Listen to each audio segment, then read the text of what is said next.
কার সাথে কথা বললে বা হাত ধরলে আমার মনটা যেভাবে কাঁদে আমার হয়তো তারও কাঁদে, তো সেম। সালমান শাহের পেছনে বরাবরই একটা প্রাসঙ্গিক আলোচনায় উঠে আসে শাবনূরের নাম। সামিরার অভিযোগ ছিল শাবনূরের প্রেমে মজে সালমান নিজের ঘর সংসার ছাড়েন, কিন্তু এবার যেন বেরিয়ে এলো আর এক চাঞ্চল্যকর তথ্য। মৌসুমীর মুখে শোনা গেল সালমান ঘটনার আরও এক রহস্যের কারণ, যে বিষয়টি অবশ্য এর আগে সালমানের ম্যানেজার মনসুর আলীও তুলে ধরেছিলেন।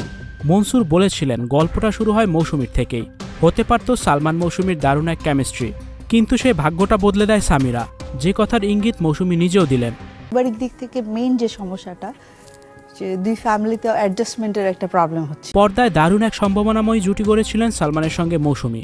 খুব অল্প সময়ের মাঝেই দর্শকদের মাঝে এক অনন্য নায়িকা হয়ে ওঠেন মৌসুমী, এবং সেই অনুপাতে সালমানের সঙ্গে একাধিক সিনেমায় কাজের বেশ সম্ভাবনা গড়ে ওঠে তার, যার পাশাপাশি গড়ে ওঠে ব্যক্তিগত বন্ধুত্বের সম্পর্ক, যা ভালো চোখে দেখেনি সামিরা।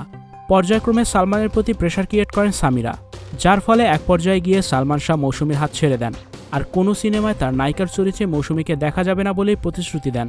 তিনি বলেছিলেন সিনেমার নায়িকা নিয়ে তার ঘরে অশান্তি বিরাজ করছে, অতএব মৌসুমীর অধ্যায়টি সেখানেই শেষ করেন সালমান শাহ।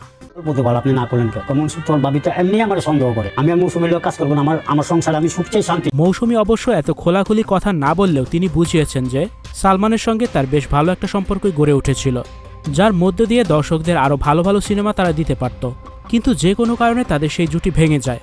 আর সেই কথাটাই বলেছিলেন সালমানের ম্যানেজার মনসুর আলী।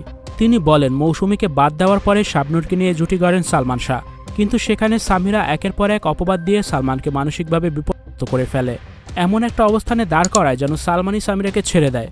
কিন্তু পরিশেষে তো সালমানকে চিরবিদায় করে দিলেন সামিরা।